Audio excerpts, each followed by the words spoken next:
So let's see.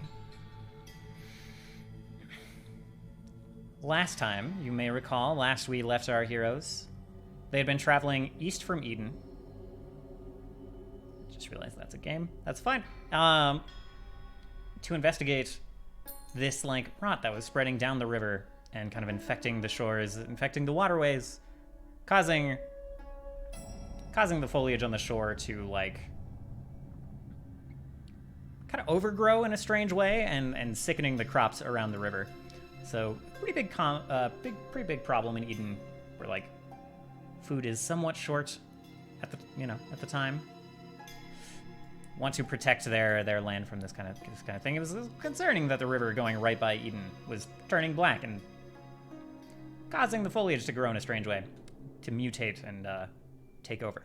So the party was headed that direction, and last time they ran into. They hired a priest to help them. They heard that there was a god up there from one of their scouts that had been, like, kind of bled and corrupted in some kind of way to, like, infect the lake.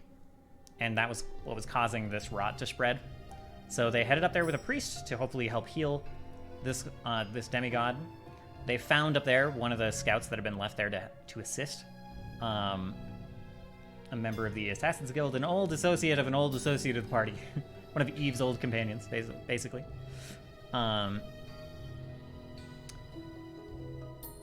they found, like, a Gask presence in the area.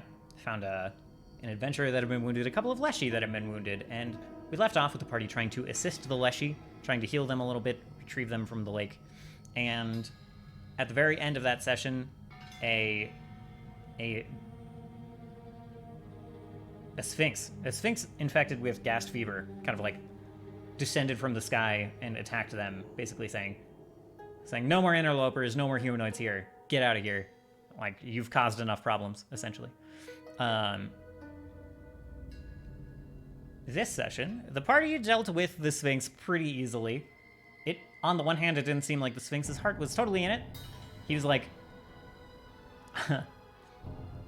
spooky, imagine fighting a Sphinx. A Sphinx with, like, part of his face, like, a little bit rotted. He had some stuff going on. He was not in particularly good shape. A ghastly Sphinx. What was the riddle? Well, we'll get there, actually. It was, here's a hint, kind of. A spoiler. It's one that I looked up, like, at the beginning of the session. I just looked up a riddle. I cannot come up with riddles, especially not riddles that are solvable. Not so much a hint, yeah. Anyway, so we'll get to the riddle, but had nothing to do with the Sphinx fight. Sphinx was trying to, like, knock the shield out of Worm's hand, trying to basically, like, Connor knew the answer immediately. Yeah, when is the door not a door? The Sphinx rolled really badly on his attacks and his intimidation, and then got just completely wrecked in, like, within a turn.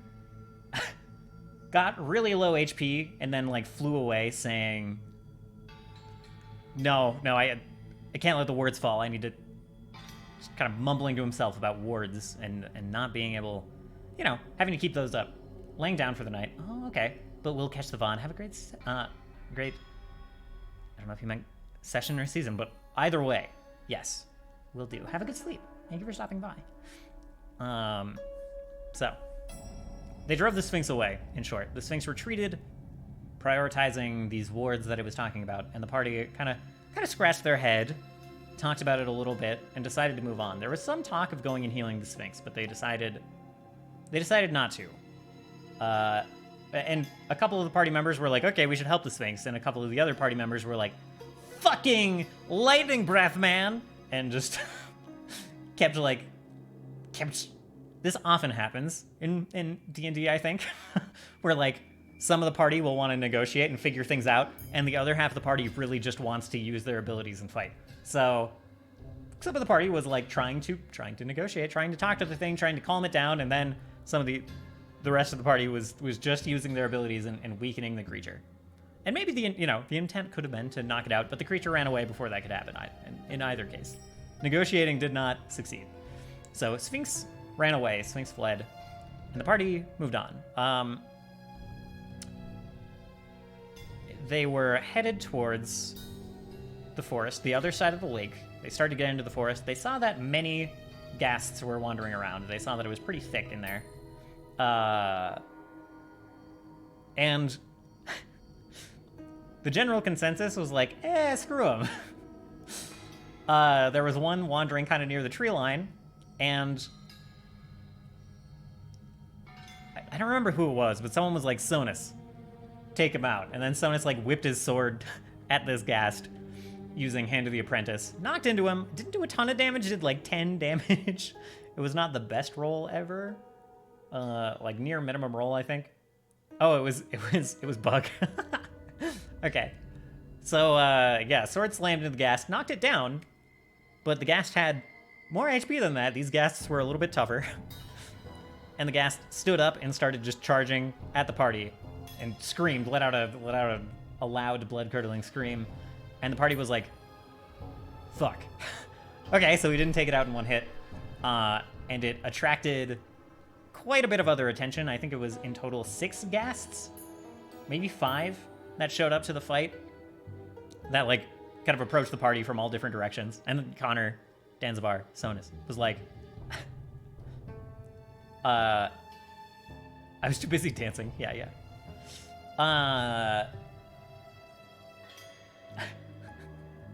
The dancing was great. I will hear no slander against the dancing. Shoot, what was I saying? Oh no. It was. I'm not hating on it. Okay. All right, sure. Well, anyway, the ghasts were running at the party, and there was a fight. It didn't last too long. Everyone was afraid of the ghasts. Yeah. They were taken out pretty easily.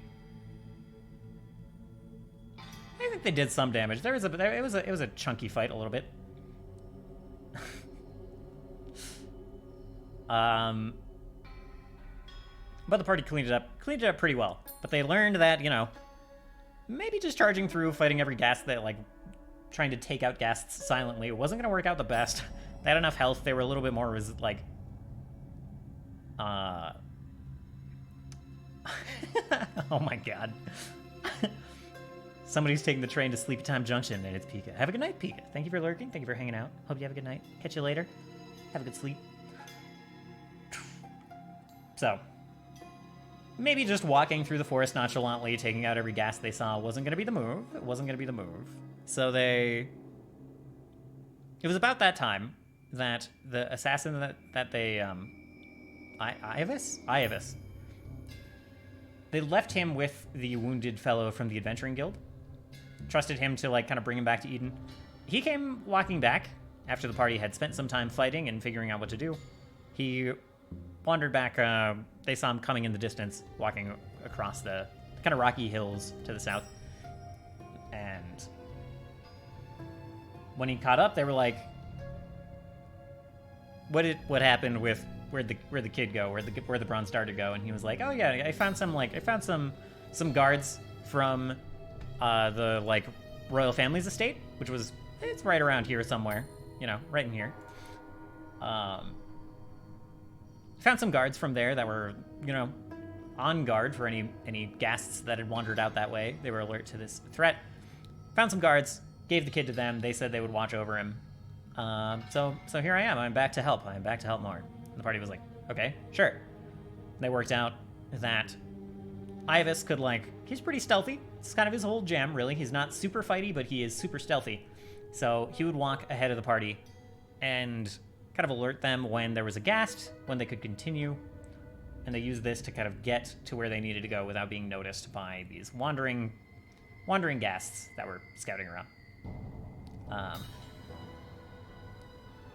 He was walking out in the open. It's different than walking through a forest. Got bonked by a war cleric.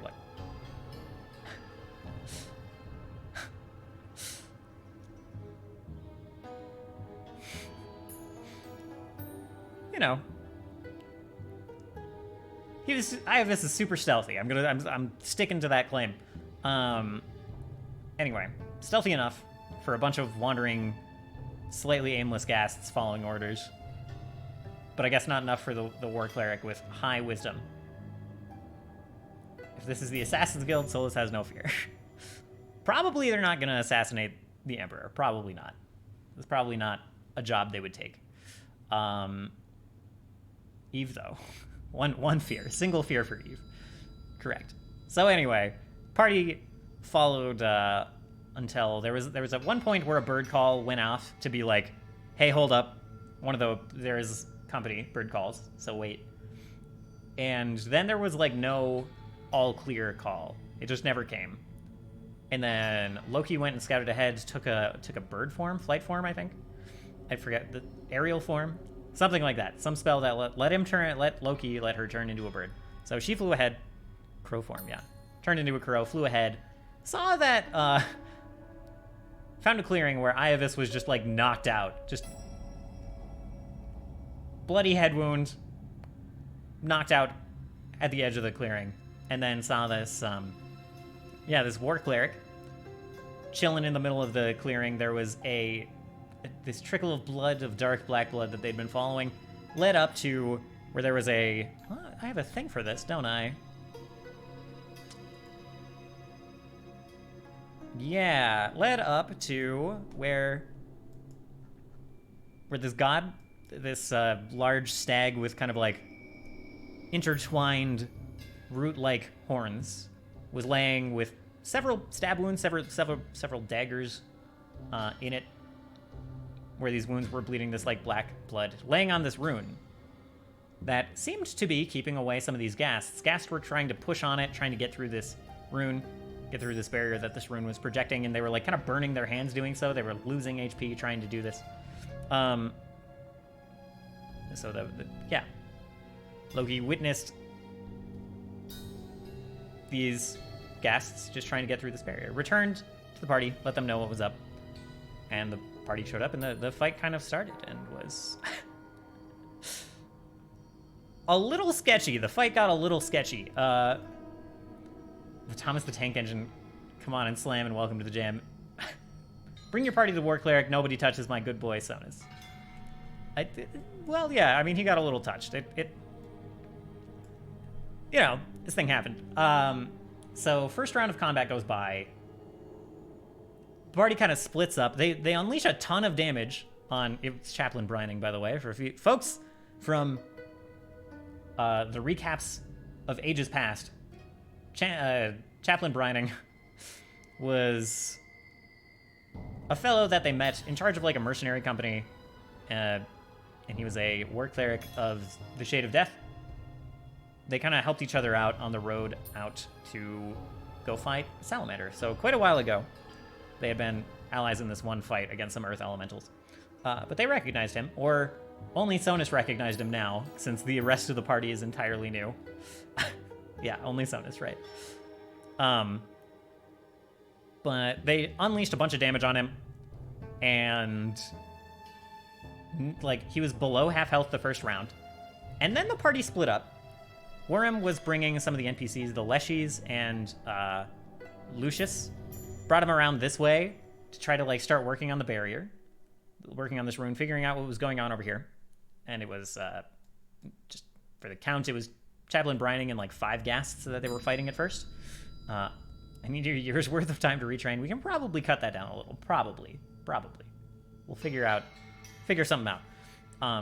So anyway, Worm came up here, the current kind of smashiest character in the party, and the rest of the party kind of split up. Loki was over here, and then Bug and Sonus were down here, and Ivis. And so it was looking pretty good. The first round of ghasts got taken care of pretty quickly, but at the end of the first round, Chaplain Brining like kind of raised his hammer and like grabbed his holy symbol, and these like flashes of light shot into the forest.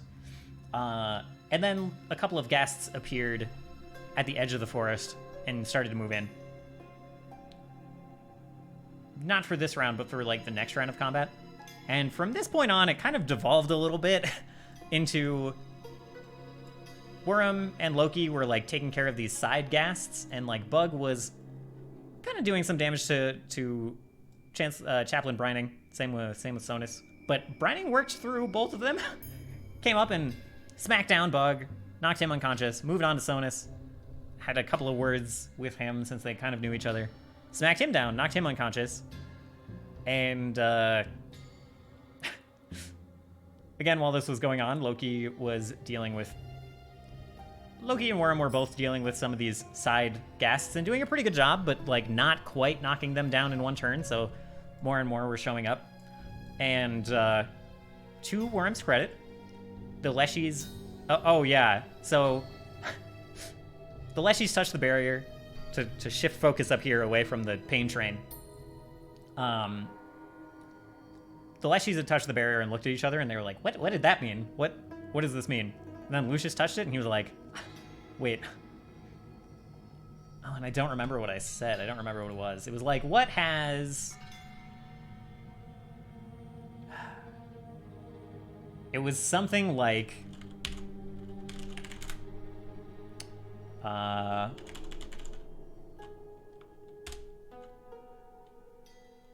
think I have it here. Yes, this was the site. I looked up nature riddles, and I got children's nature riddles. And the riddle was...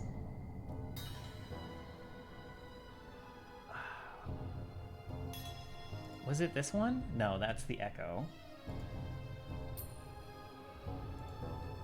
Okay, so the riddle was, can run but never walks, has a mouth and never talks, has a head but never weeps, has a bed but never sleeps.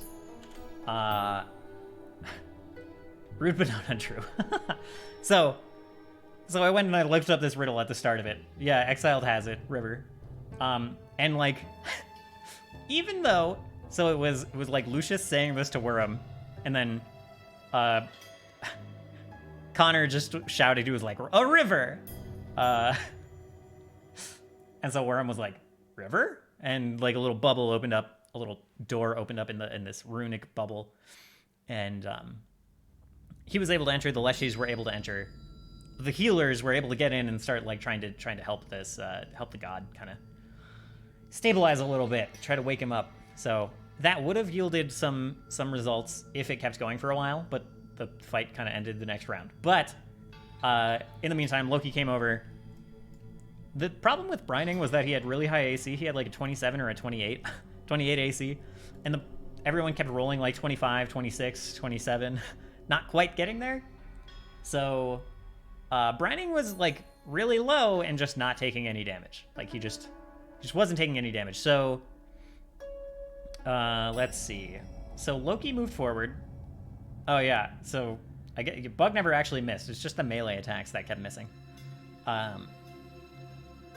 Basically, was it Loki? Someone gave a potion to Bug, force-fed a potion to Bug. Bug stood up at the same time Sonus got knocked down. Literally just crit me 4 times, yeah. He knocked... rung Bug's bell pretty good. Same with Sonus. Sonus missed a lot. I find straight riddles really bad for TTRPGs for that reason, yeah. It's either like too hard and nobody knows, or it's easy and I don't know. But, you know, it's a Sphinx. The Sphinx put down the ward. I'm gonna choose the gay ones, oh my god. Yeah, the gay riddles are way better than the straight ones. Either someone already knows it, or the party spends half an hour debating and not getting the answer yet. Yep. But I needed the flavor for the Sphinx rune. It needed to happen. Anyway, so Bug got healed, and then Loki came down, chomped Brining a little bit, and I was like, you are so close. You managed to get a hit. You're really close to getting Brining, but he's still standing there. And then Bug was like, so wait. Or Moto was like, so wait, he's really low? I was like, yes. Moto was like, I cast Magic Missile then. Dealt like, a really low damage Magic Missile. That like knocked him out. A 4 damage Magic Missile, yeah. Knocked Brining out as he was like saying one-liner to Loki. I don't know, he was like holding back Yor's tail with his hammer, and then this dart of light just like pegs him in the side and he falls over. And then the combat was over. They finished off some of the other guests that were sitting around. There was some discussion about how to heal this guy. There was a good roll by Bug to determine how to kind of cure these, like, kind of cursed wounds. So we pulled out the daggers, healed these wounds, purified them, basically, one by one, and is, like, slowly working on healing him. Meanwhile, what's some of the other information we got here? The ghasts were, like, gathering around, kind of, but not attacking while they were doing this. After Brining was kind of knocked out. And Brining himself, they saw that he had this, like, stone eye in his right socket. This is new. Zonus didn't recognize this from before. Stone eye in his socket that was, like, glowing this pale blue. That eye revealed to Loki and their Arcana check, I think? Some knowledge check. Revealed that it allowed someone else somewhere else to see through Brining's eyes. Yeah, so that was the information I gave. And that's kind of where we left the session, with, like, these ghasts kind of wandering in, crawling into the corner, the edges of the clearing. And gonna take it out, shake it down for goodies like a piñata, then I'm a munch, I'm a crunch. You're a little obsessed. You're a little... You really want Yor to eat some things. You've been on the Yor snacking train quite a bit. But anyway, so that's where we ended the last session. That's where we'll continue the next session. Oh, there was also, like, Iavis was very like, this god is corrupted. You should kill this guy. To which the Leshies were like, fuck no.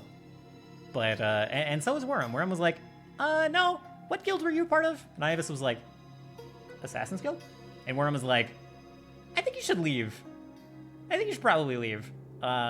Did like a retroactive sense motive check to see, like, if Iavis was lying about where he left the kid, and determined that, like, maybe Iavis didn't exactly know who he left the kid with, and maybe Iavis had some doubts about whether it was the royal family's guards. Yeah.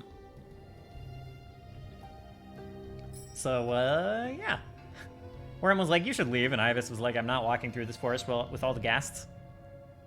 And Worm was like, maybe just stand at the edge of camp then. You just be over there while we work on this. And that is where we faded out officially. So, and that is where we'll carry on in the future. I think lateral thinking puzzles tend to work better. I think there's a lot that works better than riddles. Because, like you said, they're all either things people have heard before, or, like, they're, you know, bad riddles, or too hard, or they're, like, riddles that you made that have some extra answer. Like, riddles are kind of only supposed to have a singular unique answer, but then you'll try to come up with something that actually has, like, 5 answers, you know?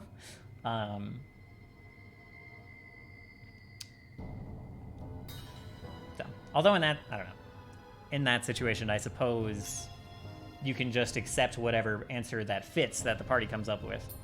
You can, you know. Oh.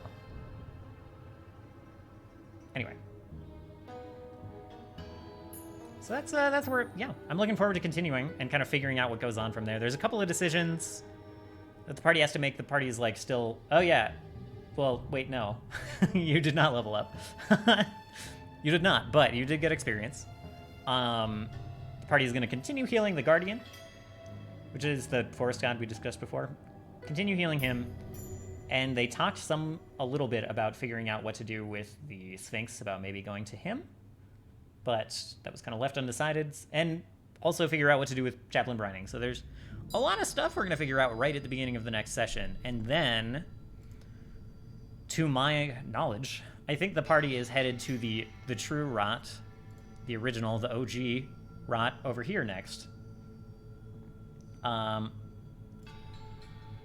So that's what we'll be kind of preparing going forward, but I don't think we'll be doing it tonight. Yeah, I don't think so, but I already kind of have a little bit of a structure in my head that we can review next time, but But it's late. I have... It's already a little too late for me to start prepping, I think.